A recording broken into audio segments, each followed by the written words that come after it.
I watched my sister Celeste stand in the pouring rain at 2 a.m., her violin bow shaking in her hands as tears mixed with the storm water running down her face.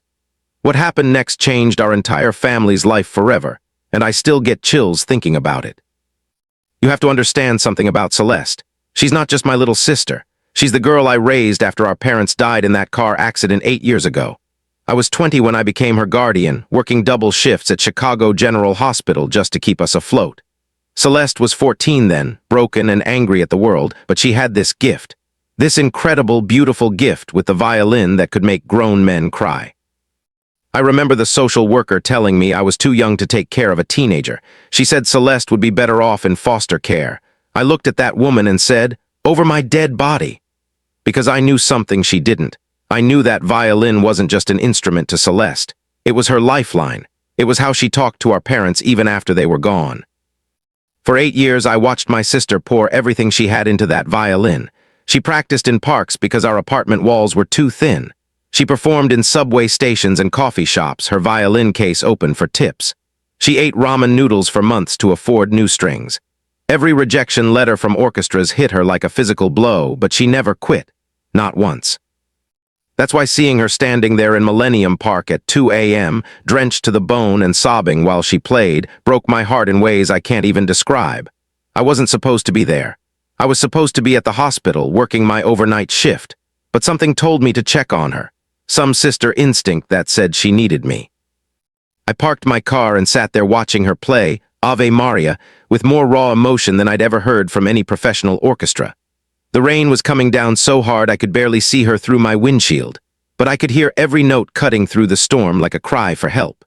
She was playing like it was the last song she'd ever perform, like she was pouring her entire soul into those strings. What I didn't know was that someone else was watching too, someone who would change everything. I had no idea that Theodore Blackwood, the tech billionaire who owned half of downtown Chicago, was sitting in his car just 50 feet away from mine. I had no idea his driver had pulled under that overpass to wait out the storm. I had no idea that the song my sister was playing was the same one that had been performed at his daughter's funeral 5 years earlier. All I knew was that my little sister was breaking apart in front of me, and I felt completely helpless to stop it. This was supposed to be her big week. The Chicago Metropolitan Orchestra audition that she'd been preparing for since she was 16. The chance that could finally prove to the world what I'd known all along. That Celeste wasn't just talented, she was extraordinary. But everything had gone wrong. Everything. And now here she was, playing her heart out to an empty park in the middle of a thunderstorm, looking like she was ready to give up on the only dream that had ever mattered to her. I had no idea that in the next 10 minutes, a stranger would walk up to my sister and speak words that would turn our entire world upside down. I had no idea that sometimes your biggest breakdown happens right before your greatest breakthrough. I had no idea that the worst night of Celeste's life was about to become the beginning of everything she'd ever dreamed of. To understand why that night changed everything, you need to know how desperate things had gotten for Celeste. 3 weeks before I found her playing in that storm, she'd been evicted from her studio apartment on the South Side. 3 months of unpaid rent, final notices piling up on her kitchen counter, and a landlord who'd finally run out of patience. I came home from my shift at the hospital to find her sitting on my doorstep with 2 suitcases and that beat-up violin case that never left her side. She didn't even have to say anything. I could see it in her eyes, that look of defeat I'd been dreading for months. "Hey, Rumi," she said, trying to smile through the embarrassment. "Hope you don't mind some company." My 1-bedroom apartment wasn't built for 2 people, but I wasn't about to let my sister sleep on the streets. She set up camp on my couch, and within a week our entire living situation had shifted. I'd wake up at 5 a.m. to find her already gone, out practicing in Lincoln Park because she was afraid the neighbors would complain about the noise. She'd come back around noon, exhausted and hungry, pretending like everything was fine. But everything wasn't fine. Celeste was performing at subway stations during rush hour, her violin case open for tips from commuters who barely looked up from their phones. She'd play outside coffee shops in the Loop, hoping someone would notice her talent and offer her something more than spare change. Most days, she'd come home with maybe $20 or $30, barely enough for groceries. I was working double shifts, sometimes pulling 16-hour days just to cover both our expenses. My supervisor kept asking if I was okay, noticing how tired I looked, how many extra shifts I was picking up. I couldn't tell her that my sister was slowly falling apart, and I felt responsible for holding her together. The worst part was watching Celeste lose faith in herself. She'd been rejected by every major orchestra in Chicago. The rejection letters were always polite, always professional, but they hurt her just the same. "Thank you for your audition, but we've decided to move forward with other candidates." Form letters that crushed dreams with corporate efficiency. One night she was sitting at my kitchen table with her laptop, reading another rejection email. I watched her close the computer and put her head in her hands. "Maybe everyone's right, Jade," she said. "Maybe I'm just not good enough. Maybe I should get a real job and stop pretending this will ever work out." I sat down next to her and grabbed her hands. "Are you kidding me right now? Your music saved me during the darkest time after Mom and Dad died. When I couldn't sleep, couldn't eat, couldn't function, you would play that violin and remind me that beautiful things still existed in this world. Don't you dare give up on it now." But I could see the doubt eating away at her confidence. She'd practiced for hours in those parks, her fingers bleeding from the strings, pushing herself harder and harder like punishment for not being successful yet. She carried Grandma Rose's 1940s violin everywhere, this gorgeous instrument that had survived the Depression and World War II. Sometimes I'd catch her staring at it like she was wondering if she was worthy of carrying on that legacy. The Chicago Metropolitan Orchestra audition was scheduled for October 15th. It was her last real shot at joining a professional orchestra in the city. Everything else required her to relocate, and we both knew we couldn't afford that. This was it. Make it or break it. For 2 weeks leading up to that audition, Celeste practiced 8 hours a day. She'd be gone before sunrise and wouldn't come home until dinner. I'd hear her sometimes, faintly, when the wind was right, playing in Millennium Park or Grant Park, always that same piece. Ave Maria, the song our mother used to hum when she tucked us into bed. The night before the audition, I found her sitting on my couch, staring at her violin. "What if I mess up tomorrow?" she asked. "What if I freeze up there and forget everything?" I sat down next to her. "Then you pick yourself up and try again. But Celeste, you're not going to mess up. You're going to walk in there and show them what I've known since you were 14 years old. You're extraordinary." I had no idea that within 24 hours, she'd be standing in the rain questioning everything we'd ever believed about her future. I had no idea that her biggest break would come disguised as her biggest breakdown. October 15th started like any other morning. I kissed Celeste goodbye at 6 a.m. as she headed out with her violin case, her audition dress carefully folded in a garment bag. She looked nervous but determined. "This is it, Jade," she said. "Today everything changes." I was halfway through my morning shift when my phone buzzed with a text from her. "Building is locked. No one here. Something's wrong." Then another message. "Security guard says audition moved to tomorrow. They sent emails yesterday, but my phone was disconnected." My heart sank. Celeste's phone had been shut off 3 days earlier because we couldn't afford the bill. We'd been stretching every dollar just to keep food on the table. The timing couldn't have been worse. I tried calling her, but of course it went straight to voicemail. I was stuck at the hospital for another 10 hours, and she was downtown with no way to get home and no money for another night in a hotel. I texted her my supervisor's number and told her to call from a payphone, but hours passed without hearing anything back. Around 4 p.m., the weather reports started getting serious. A massive storm system was moving in from the west, something about an unusual pressure system that was going to dump inches of rain on Chicago in just a few hours. The kind of storm that shuts down the city. I kept checking the news on my phone between patients, watching the radar show this enormous green and red blob creeping toward downtown. All I could think about was Celeste somewhere out there with nowhere to go. No phone, no money, no way to reach me. It wasn't until my break at 8 p.m. that I got a call from an unknown number. It was Celeste, calling from a convenience store payphone. "Jade, I messed up," she said, and I could hear she'd been crying. "I went to get something to eat with my last $40 and someone grabbed my purse while I was paying, just took it right out of my hands and ran. The store owner felt bad and let me use his phone." "Where are you right now?" I asked. "I'm downtown. It's starting to rain and I don't know what to do. I can't come home because I don't have money for the train and I can't reschedule the audition because I can't afford another day here. Everything is falling apart." I could hear the defeat in her voice. This wasn't just about the money or the missed audition anymore.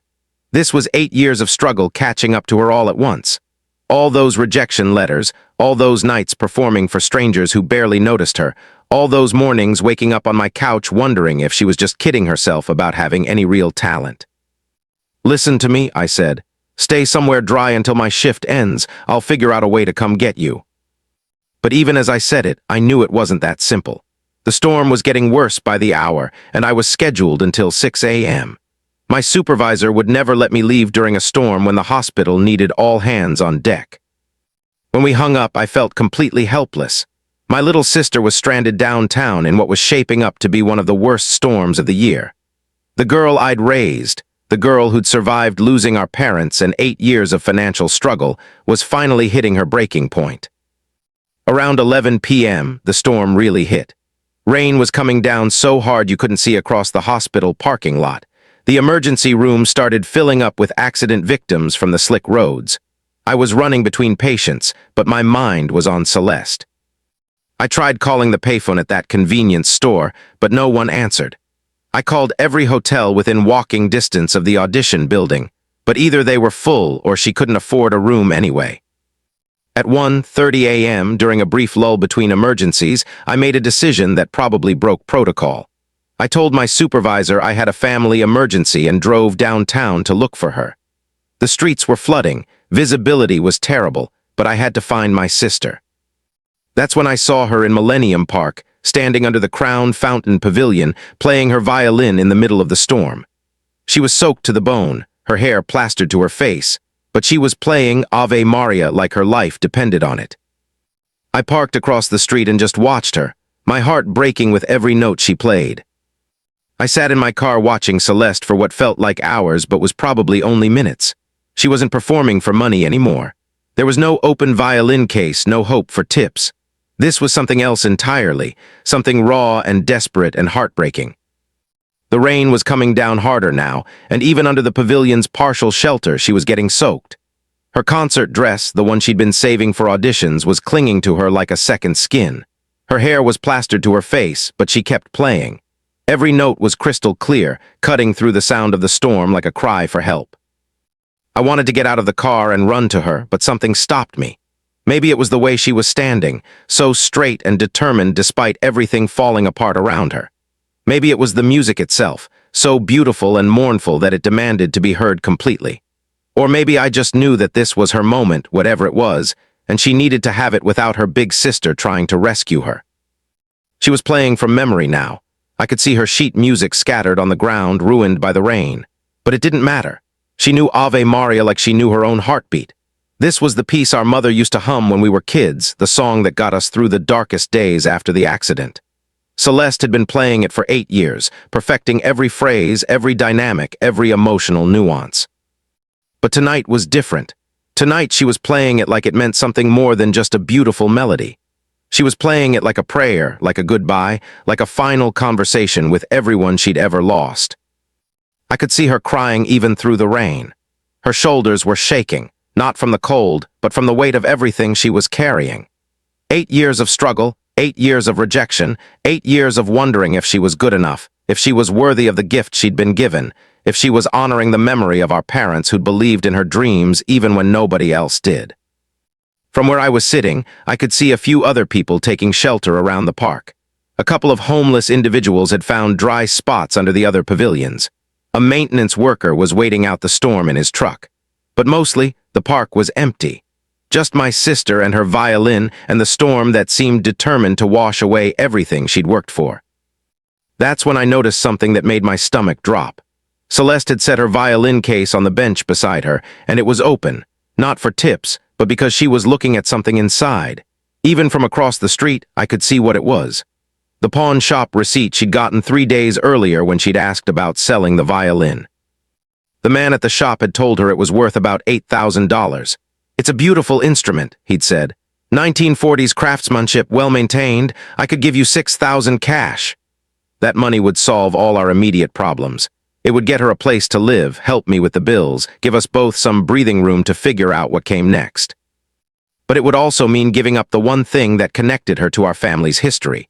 to Grandma Rose, who'd played that same violin during the war, to our mother, who'd scraped together the money for Celeste's lessons, to the dreams that had kept us going through the worst times.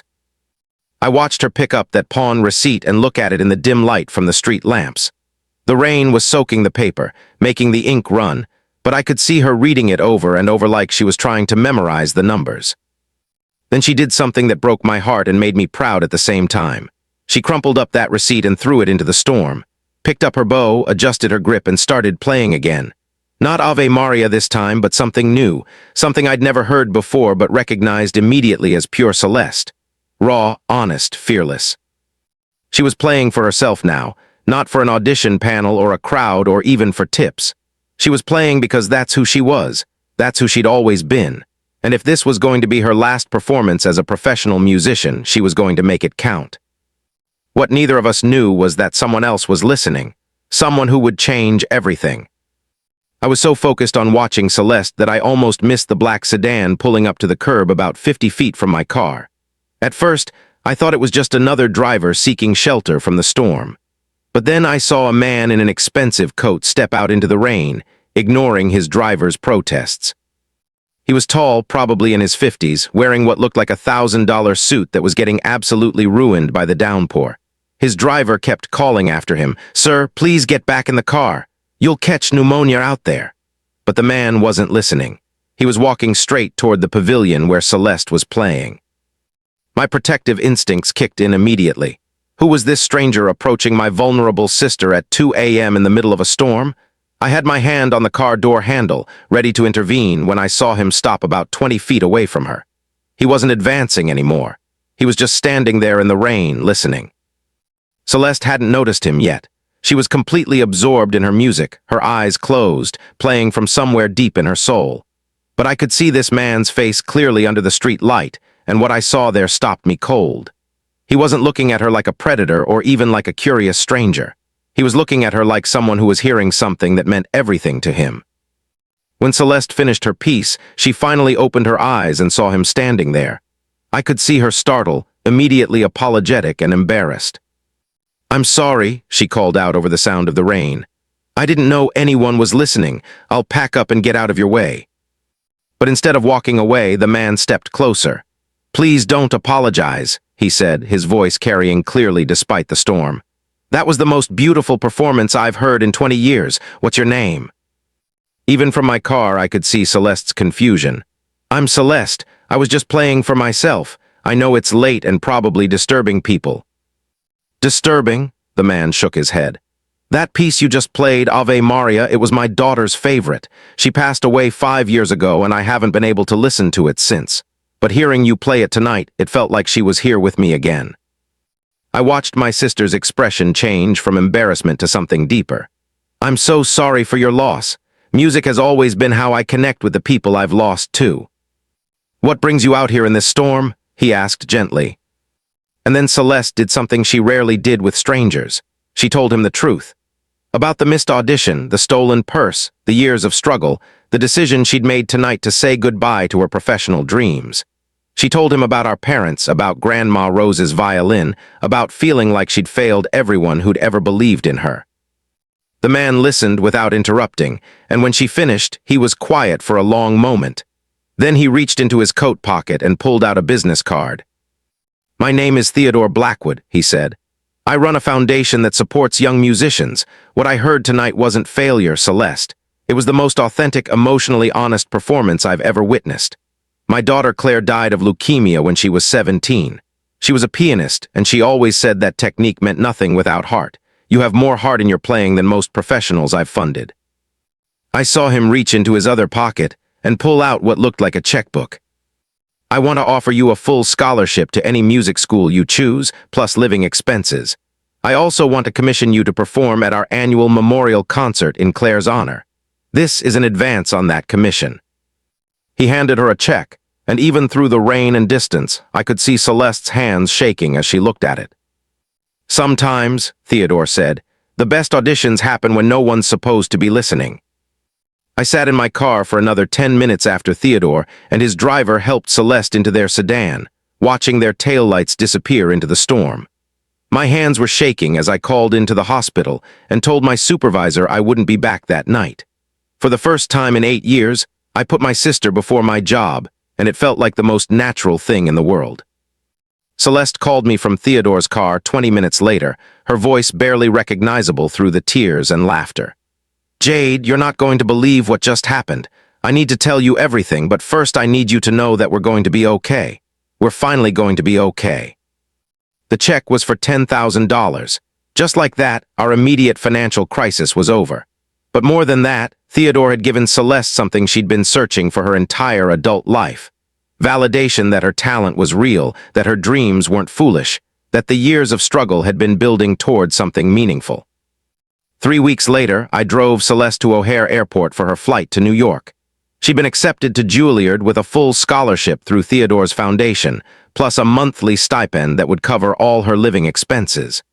As we stood at the security checkpoint, she hugged me so tight I could barely breathe. "I never thanked you properly," she said. "For 8 years, you put your life on hold for me. You worked yourself to exhaustion. You gave up your own dreams. You never once made me feel like a burden even when I knew I was one."